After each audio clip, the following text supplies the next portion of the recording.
So good morning. First off, let me thank Michael for the invitation to be here to join you this morning. What we're hoping maybe is to just take a step back and think about the consortium and the things that we're doing more in the spirit of context. So why is this important? Why would this consortium be something that an education foundation like ours would choose to partner and invest in? What makes this different than other things, than other partnership opportunities, than other things, quite frankly, that our foundation might invest in? And I really want to speak to that.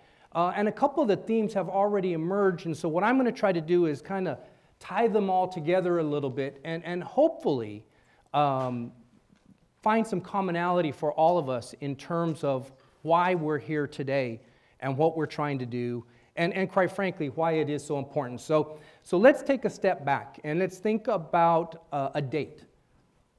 August 28th, 1963. Okay, talking about living in interesting times.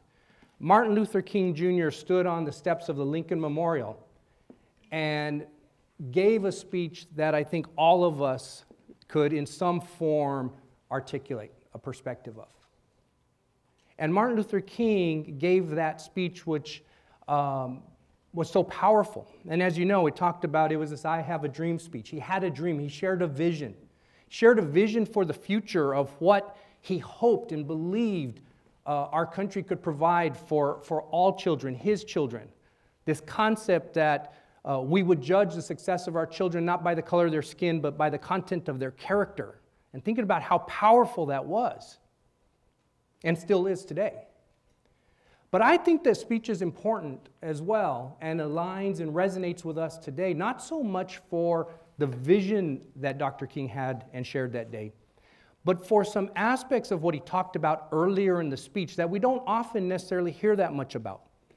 But I think it's important to understand, and especially now in these interesting times.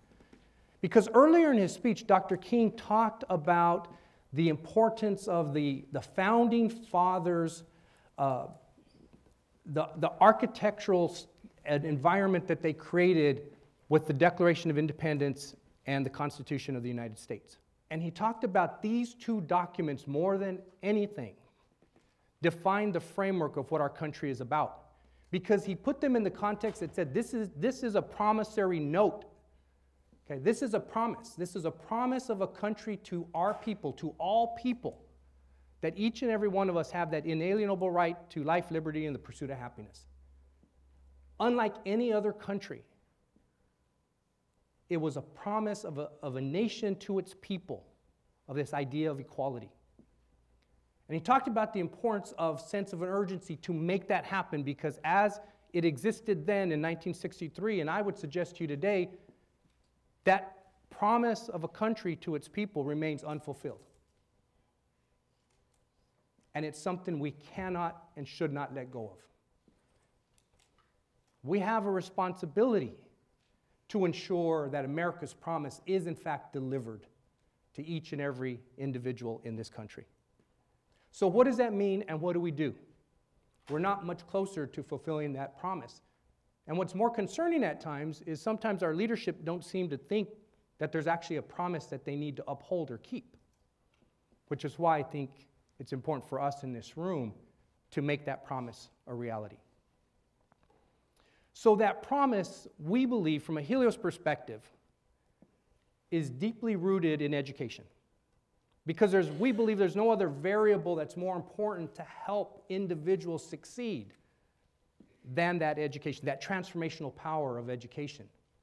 And that's really what drives the work of our foundation, is knowing and understanding that education is the key differential environment or element that will help an individual that may have been born into poverty move out of poverty into self-sufficiency. There's no other variable that can do that than education. So it drives the work of our foundation. So for some of you who maybe don't know that much about us, I won't give a long, detailed history of it, but just safe to say, we are an education foundation that was created a little more than 10 years ago through the conversion and sale of a student loan company.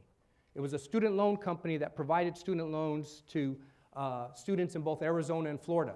So now as an education foundation, we serve the two states that were served by the student loan company, uniquely Arizona and Florida. Our vision is that every student in Arizona and Florida will be successful in post-secondary education because we believe that's what's important. We believe that that's what every student needs in order to have that pathway to self-sufficiency and the type of life that is embodied in that America's Promise.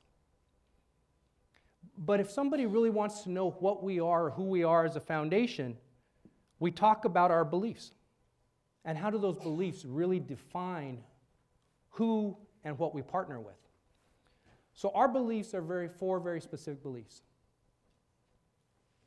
We believe in education. We believe that education changes lives and makes communities better. And that statement is to ensure that the way we look and define our success is not solely by education for education's sake. It's education because we believe it's what makes our individuals, families, neighborhoods, communities, states, and ultimately the nation stronger. Education changes lives and makes communities better. We believe education is an investment and not an expense. Okay? Unfortunately, we have to share that often with leaders across both states who somehow believe that education is a business expense that somehow needs to be cut over and over and over again, something that has to be managed. And we don't see it that way. In fact, we try to make sure that our work is driven by this concept that says you invest in the things that you know are going to deliver the greatest return. And nothing more than education will deliver a return.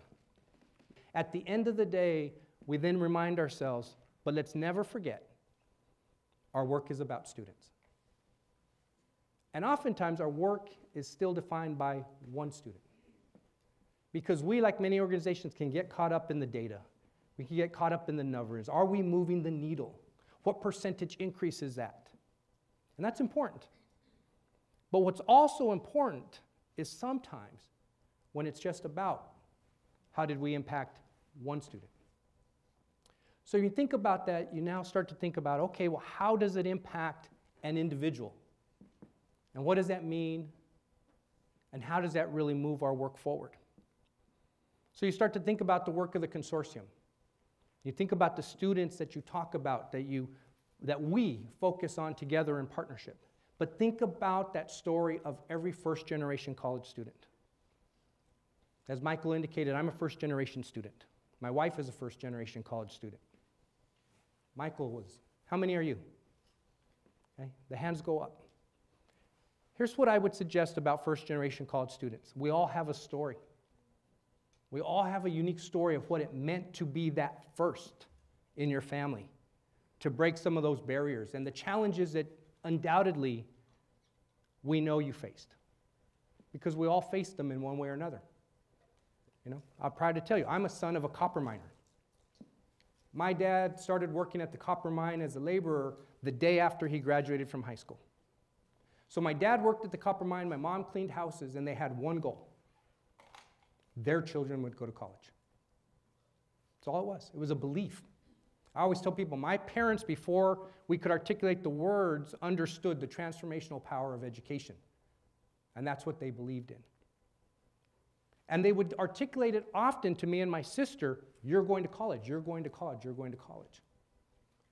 And my dad in particular, you can picture a man who worked in a copper mine his entire life, would also be very quick to point out, but don't think that makes you better than anybody else. Okay? He said, because it doesn't. What it does, however, it gives you opportunities.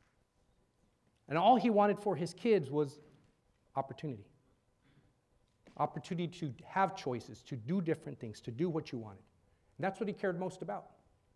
So it was that mindset that drove my sister and I to believe that we could go to college. But that doesn't mean you know how. And my parents would often say, you know, we don't even know how to help you. But then it gets back to kind of the consortium again, because again, at that first generation student, I can assure you, and you maybe can imagine, growing up in Miami, Arizona, I didn't find myself at Stanford University well prepared for Stanford University. But I also tell you, Stanford University was not prepared for me, because they didn't know what to do with a student like me. So I found myself in the first meeting with my academic advisor. I was in the engineering college. At the time, I wanted to be a chemical engineer. And his first and only question to me was, how many years do you want to take to graduate? Nobody had asked me that before. I didn't necessarily have any real rhyme or reason what I thought the answer should be, except for the fact I knew I had a scholarship for 4 years, so that seemed like a pretty good number. So I said, 4, right? He says, oh, well, then that makes your academic schedule very easy. But I'll honestly tell you, but it wasn't easy, because the university didn't have a support system for students like me. And that was just academically. We can spend hours talking about culturally and so many other aspects of the environment with which a student finds themselves. At the end of the day, however, and I guess what we always talk about most important, I was able to graduate. And I had that, what I called the golden ticket. I had this engineering degree from Stanford University that gave me the opportunity to apply to any job opportunity that I ever aspired to want to apply to. So with that as a background, I want to talk a little bit about the consortium. So I think you could probably kind of knit it all together and understand why, when I found myself in a meeting, which was the most unique meeting I have found myself in as the president of Helios, got invited to a meeting, wasn't quite exactly sure what it was about, but I found myself sitting with the 3 university presidents of FIU, UCF, and USF. And they clearly knew what they were there to talk about. I had no idea. They basically said, we have this big idea, and we have this concept, and we have this consortium is going to come. And they just started to go. You're talking about the students we care most about. You're talking about coming together in collaboration in a manner that we don't see anywhere else. For us, it was a natural partnership. It was something we were very willing to invest in. And the fact of the matter is, and I think Dale will tell you, they didn't meet with us to ask us for money. Said, if you all, as you all had already indicated, we're going to put your own financial resources into this. They made a very key statement. They said, we really would like you to be a partner, but understand, we're going to do this no matter what. That's a powerful message to hear from a potential partner, that the commitment was so deep that it's going to happen anyway, with or without you. We really care about the success of this consortium. We view it as a national model that we don't see happening anywhere else. We see it as a unique way to really show the country how you serve students better, and especially those who have similar backgrounds like ours, who need that support because they're the first, and ensure that we give them that opportunity. So I'm going to close, if I could, with just one other sort of personal anecdotal story. So I started with Martin Luther King, and I want to end with an opportunity, a touch point that I had in Orlando around this time of year. It was early April 1993. And I can tell you it was a Monday. So obviously I remember this day for some reason. Well, it was the day that I met Maya Angelou. But Maya Angelou came on the stage. Very powerful, very inspirational. But she said something that has stuck with me since that day and reminds me every day, very often, about the work we do. And I think it really does speak to the work of the consortium. She says, what I know is you're here today because you're successful at what you do. And you're here today because you've had opportunities to be successful and to get to this day. Because somebody else came before you and they paid dues and they made sacrifices so you would have the opportunity to be here today. Because you didn't do it by yourself. And she challenged us to think about that. And I couldn't help thinking about my parents. My dad in the copper mines, his uncles, his dad. And you think about the sacrifices they made. And I never thought about it, the dues they paid so that we, my sister and I and others, could have the opportunity, and the opportunities that led to the types of jobs. And to be sitting in a room in Orlando thinking about golf and thinking about having fun, but now, probably more appropriately for the first time, thinking about, how did I really get here? And it wasn't because of me. I'm no brighter or smarter than my dad. I got to sit in that room.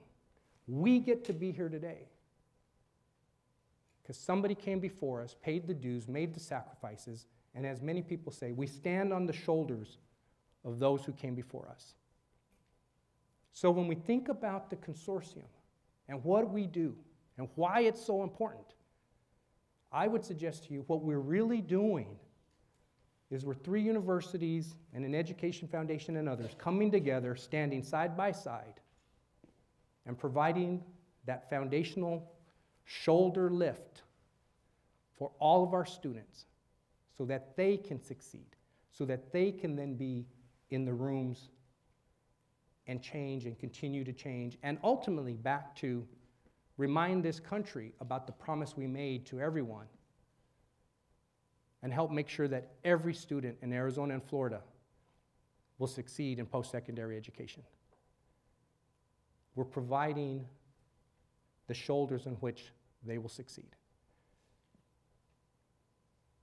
And that's the message, if you remember anything else, that's the message I wanted to leave with you today as to what this really means about students and touching a life.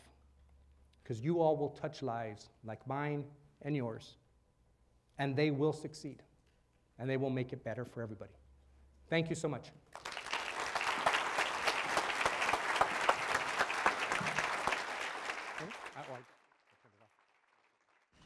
Paul, with your experience working with people in 2 big states, what are the really exciting and emerging opportunities do you see and sense in our business today? What we're really excited about from a Helios perspective is the introduction of predictive analytics into the work that we do. I sort of glossed over this idea of data and information, how important that is to hit home the personal nature of the work. But when you start to think about how much more effective we can be when we have and are making decisions based on data, based on understanding, and more importantly, being able to predict, what attributes or what aspects of a student's journey become more important than others in order for us to then work together to address and minimize those barriers become really important. So the Education Ecosystem Project, the collaboration with UCF and Valencia and the 2 school districts coming together and thinking about the student pipeline and then support along the way in this spirit of everybody viewing the student as our student from day one. So UCF thinking about the importance of what's happening with the students when they're in kindergarten. And then what do we do through predictive analytics to improve the way we support that student along the way and the family along the way, I think is really powerful. And that's actually something we're seeing across both states, is the use of predictive analytics to be able to improve our touch points and where we engage. And for us, it's very much a learning. So, we sort of, one of our values from Helios is wanting to be a learning organization, and the opportunity to really engage in these types of partnerships give us the opportunity to learn, and quite frankly, you improve then the way we operate as a foundation, because the learnings then dictate what we will either do differently, invest in differently, or demand of other partners to do what we're learning from you all. So that's, I think, quite frankly, what we are really excited about. Thank you.